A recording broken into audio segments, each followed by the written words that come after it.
Hi everybody, welcome back to my YouTube channel. My name is Stephanie. Welcome if this is your first time here. I hope you enjoy the video. I hope you click like and subscribe, and I hope you share this with people you think might also like this video.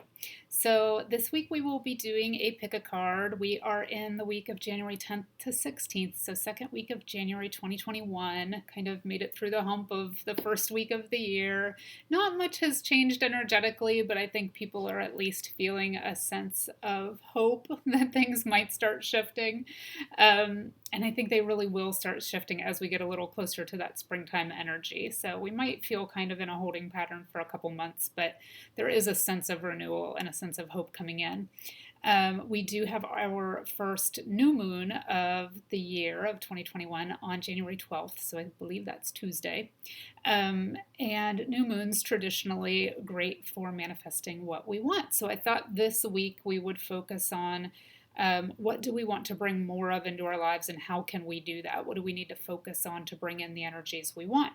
So if you have an energy that you are certain you want to bring in, that's fine. Focus on that while you're choosing a crystal and focus on that. Keep that kind of in mind while you are listening to the descriptions of the cards so you can apply that to what your own intention is for what you want to create. If you can't think of anything, you don't know where to focus, then the group you choose, or if you watch all three, will give you kind of something to focus on. So let's get started. Three groups this week. The first one, the object for that is going to be this rainbow moonstone tower. So that'll be group one. Group two will be this amethyst pyramid. And group three will be another tower. It will be this lapis tower. So just take a second. Again, if you have something that you want to create more of, that you know you want to focus on, that you know you want to manifest, and start working on, just kind of keep that in mind while you're listening and choosing. If not, just ask to be guided to whatever message is best for you. If you stumble across this outside of the time frame of January 10th to 16th, 2021, and it feels meaningful for you, then it is for you. It is a timeless reading in that respect. So just take a second, focus on those crystals, choose the one or more than one that is calling to you. And we will go ahead and get started with those that chose the rainbow moonstone, which we will call group one. I will put timestamps below as well. So, I always do this. Not so fast on group one. So the first card that I choose for each group is going to be from the Oracle of the Seven Energies, just to give us something to focus on or an area of intention. And then I think we're going to do, this is another indie deck. I used all kind of smaller, or what I call indie decks last week.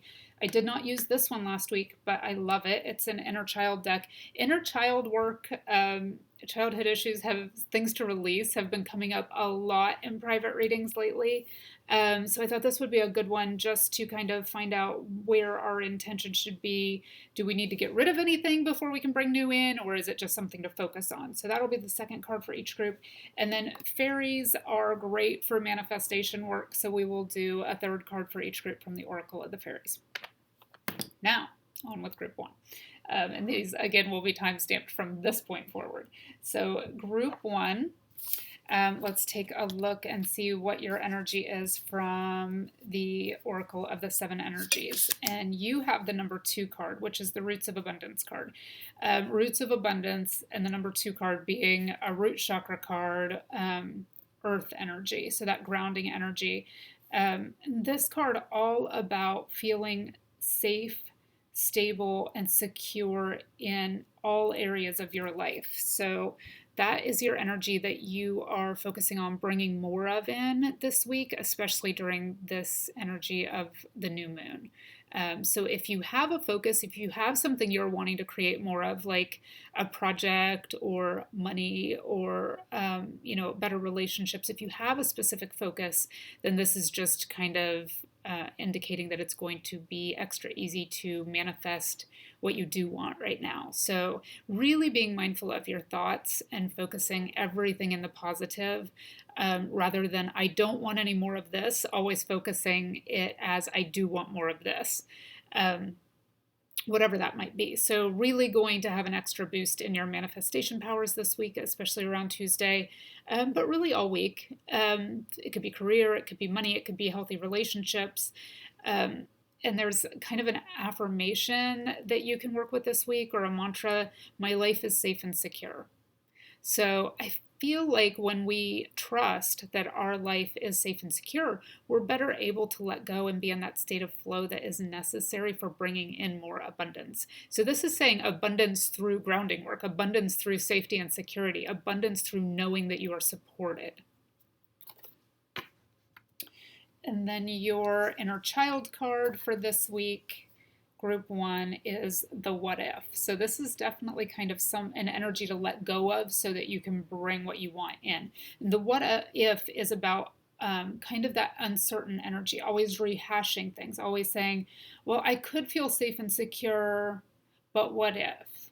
Or I almost have enough to feel safe and secure, but then this could happen. Or, I better not do that. I better hold on to what I have. So, we've talked a lot. This is another thing that is coming up a lot in private readings right now. And I feel like maybe the past couple videos here on YouTube, really, seeking out your big dream. Like, what if there were no what ifs? What is your big dream? You don't have to, rearrange your entire life right now, but you can start dreaming it. You can start dreaming of the life you want. That's how you get there, and then making these small steps toward it. So putting down roots, and roots are kind of like stepping stones. So you plant a tree here, and then you plant a tree here, and then you plant a tree here, and before you know it, you're at the end of the path, and you have accomplished that big dream. So this is about kind of recognizing, but letting go of the what ifs and saying, oh yeah, I know that what if, but I'm still going to focus on the big dream because it feels good to me right now. And this card says, our beliefs dictate our reality, and what we believe will be the lens through which we view the world. This lens may seem infallible, but it is not. Take time today to review your beliefs, making peace with the uncertainty that it brings. So this is all about kind of not fighting and tamping down those what ifs, but saying, oh yeah, I see you, I recognize you, still going to dream the big dream. Still going to focus on that. Still going to focus on the emotions of feeling what it feels like to live in my big dream, because that's how I get there. I don't get there by living in the what ifs. They exist. They're part of our reality, but they're not my focus. And it says this lens may seem infallible, but it is not. And that is true, because the lens with which we see things is through the human ego, rather than the higher self for most of us. And it's something that really takes practice to live through that lens of the higher self, to let that ego kind of go, because it's wanting to protect us and just saying, okay, thanks. I recognize that what if. I see you, ego.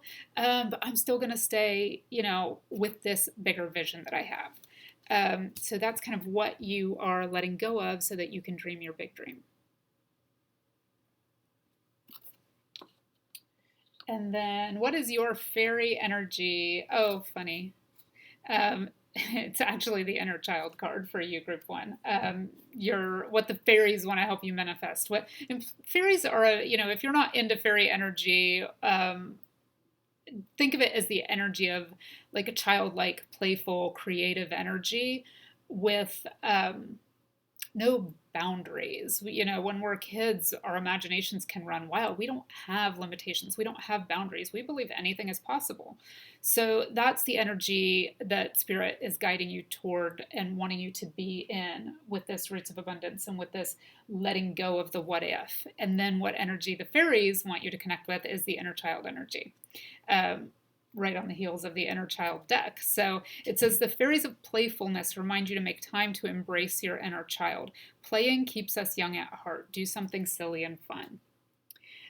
So that really the energy that Spirit wants you to be in this week, group 1,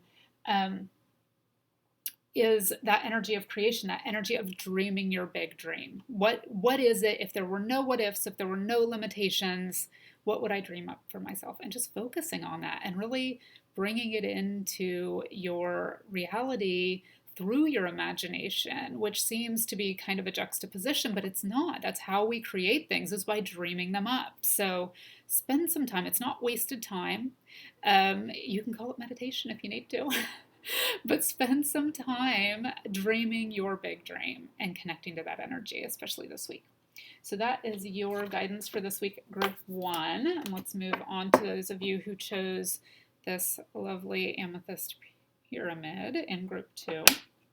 And what is your Oracle of the 7 Energies card is number 4, which is also, group 1 had an earth energy card. This is also an earth energy or root chakra card.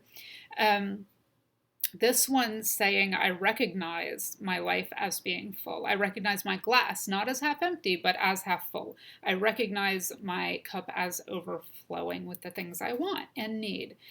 So again, this is an earth chakra card, a grounding card. It is about that sense of having enough, letting go of lack mentality. Letting go of the need to hold on just in case. So very similar to the energy that group 1 got. And you may have, been wavering between group 1 and group 2. If you were, you might want to listen to both readings. So, it's good to plan for the future.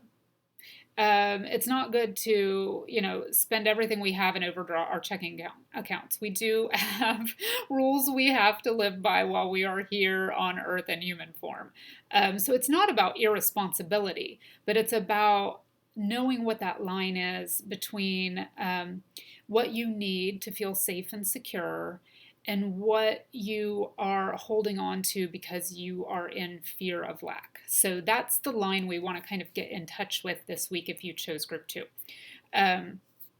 Knowing, okay, I have enough to be safe and secure.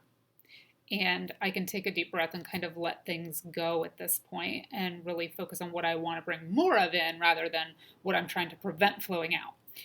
So there is the great and full energy for this week. And it really is that energy of my cup overfloweth with everything I need. So letting go of feeling lack or feeling the need to hold on to things, and doing this, letting go through a practice of gratitude, and saying thank you for the abundance of my life. Thank you. I recognize that my cup is full. I recognize that I have plenty. Thank you.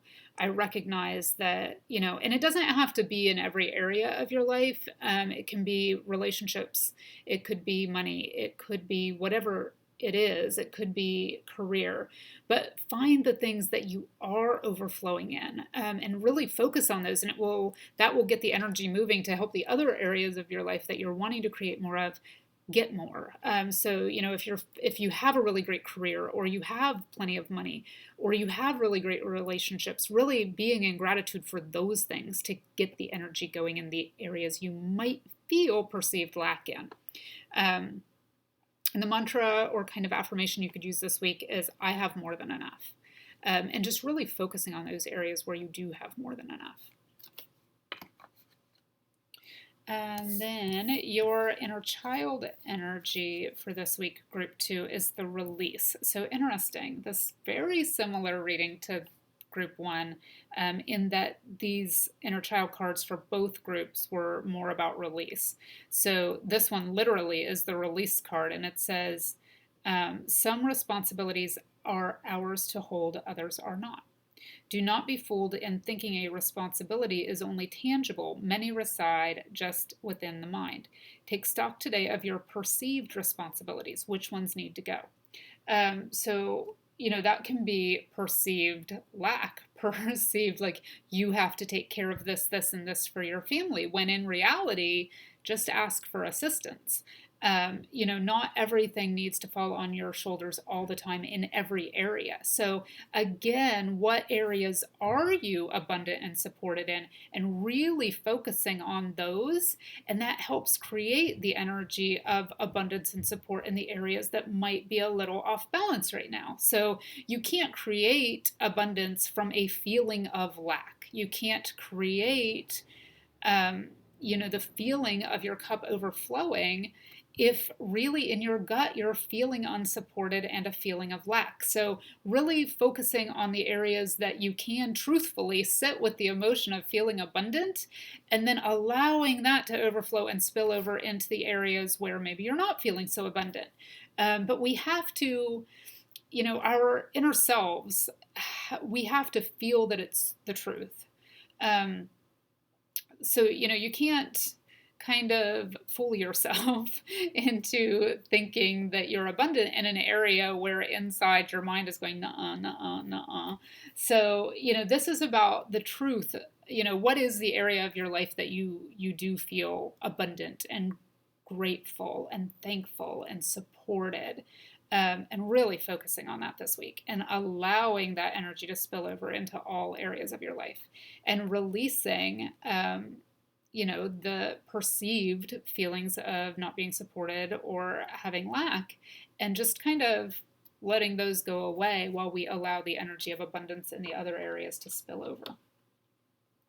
And then your fairy energy, and again, if you don't connect with, I said this for group 1, but if you don't connect with fairy energy, it's just the energy of playfulness and childlike creation.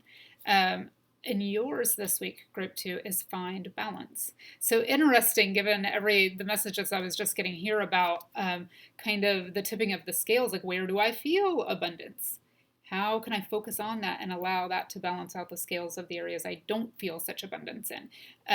And naturally it will spill over when you're in that kind of energy of gratitude and abundance and feeling good and feeling these great emotions and feeling happy and feeling loved and feeling connected. It naturally spills over. So this finding balance is find the balance between your work, rest, and playtime, and you will have more energy, harmony, and productivity in your life. And the message I'm getting for this one is really, it's the balance. It's that tipping of the scales. It's about finding the balance between where you do have abundance and where you feel that you do not, and focusing on the positive this week, which is exactly the energy you need to be in during a new moon. So that is your energy group 2. And then those of you who chose this Lapis Tower that we are calling group 3, let's see what your energy is from the energy of the 7 oracles. I keep saying the energy of the 7 oracles, and it's the oracle of the 7 energies. Yours is the number 32 card, which is connected to the throat chakra or sound healing. And it's quieting the mind. So the message I get when I look at this one for you, group 3 folks, is it is about really doing it this week. It's about really walking your walk when it comes to meditation and self-care. It's not about saying, I meditate. It's about actually doing it. Or, I, in theory, go for long hikes in nature. It's about actually doing it. I feel like a lot of you folks who chose group 3 know what to do. You talk the talk, you know what to do, but it's really about caring for yourself enough to do it and not just say you do it. So and this isn't about like a guilt trip or anything like that. It's just saying, this is a week to be especially mindful of not just knowing what to do, but physically doing it. So extra meditation this week, extra quieting of the monkey mind, slowing down, connecting with what it is that brings you peace, that brings you joy. It's about making a commitment to that and actually doing it. That is a form of self-care and self-love. And the mantra or affirmation that I'm getting you can work with this week is, my inner world is still and calm. My inner world is still and calm.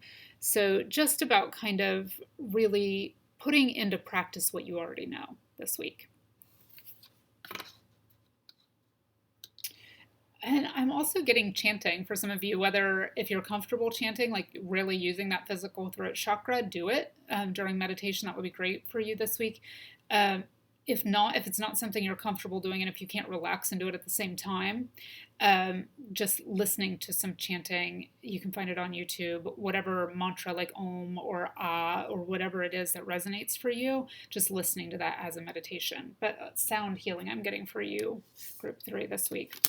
And then let's see what your inner child deck card is this week, is the Promise Keeper. And it says trust, honor, and safety. When we break a promise to ourselves, we lose trust in who we are, and to lose trust in ourselves is to lose our identity. Today, make a promise to yourself and keep it. Even the smallest promise can make a big difference. And so that is really funny, given that I just said this is not a guilt. I felt like I was berating some of you, like this is a guilt trip, like you have to meditate. But this is about, and I kept getting the word commitment. It's about doing what you say you're going to do. That is really beneficial for you this week. It's not about forcing yourself to do something. It's about recognizing that it is what's best for you and doing it. So making a promise to yourself and keeping it this week. And interesting, this card has a lot of kind of fairy energy there, and that's the deck we're drawing from next. So just about keeping your commitments to yourself this week. If you started, I'm not a huge proponent of New Year's resolutions. I think it's better just to stay on a more even keel all year. But if you are a resolution type person where the first of the year really gets you going, this is kind of a reminder to keep those promises you made to yourself. If you need to amend them, do. Don't make yourself feel guilty if you overshot something and can't stick to it. But, if you need to amend it into something that works for you. But this about keeping the promise to yourself. And really engaging in those practices that are for your own highest good. And then group 3, your fairy energy this week. And as I told the other 2 groups, if you don't connect with fairies, that's totally fine. It's about the energy of kind of like childlike, playful energy of creation. And you got 2 cards. They stuck together when they came out. The first one I saw was the Magical Gateway, and it says it takes courage and trust to venture into the unknown. Yet this is where the greatest rewards are. It's time to step boldly forward without looking back. So I feel like this is that energy of creation for you, group 3, and it's about kind of going through an unknown door. And maybe that unknown door is keeping that commitment to yourself. Do you have a history of setting intentions and not following through with them? This energy around this new moon on the 12th is going to be really good for sticking with things and setting intentions and following through with them and going through this new doorway. And you may need to put a firm practice in place for quieting the mind in order to do that. So there's your Magical Gateway energy. And then the other one that came out stuck to it, your bonus card, is fantastic. It's the Music card. And that's so funny because the messages I was getting for the Quieting the Mind card were about sound healing and chanting and that sort of thing. So I love that the Music card came out. If you don't play music or use singing bowls or anything like that in your own practice, you can find tons of videos of singing bowls or crystal bowls or chanting or a combination of all of those, whatever pleases you and brings you into a state of joy. But I feel like this could be instead of meditation if you're one of those people who prefers not to meditate, but it's about the commitment to a practice of sitting with yourself is what, and keeping that promise to yourself. So music, obviously this week, great for you, and sound healing. Listen carefully, for there may be a message in the music you hear. Music can lift your soul, rekindle memories, and charm fairies to your door. So I feel like any chanting, singing bowls, crystal bowls, sound healing that you connect with this week is going to be really great for helping you get that firm self-care practice in place. So that is your energy for the week of January 10th to 16th, 2021, Group 3. I hope you all enjoyed your readings this week, and I will see you next week.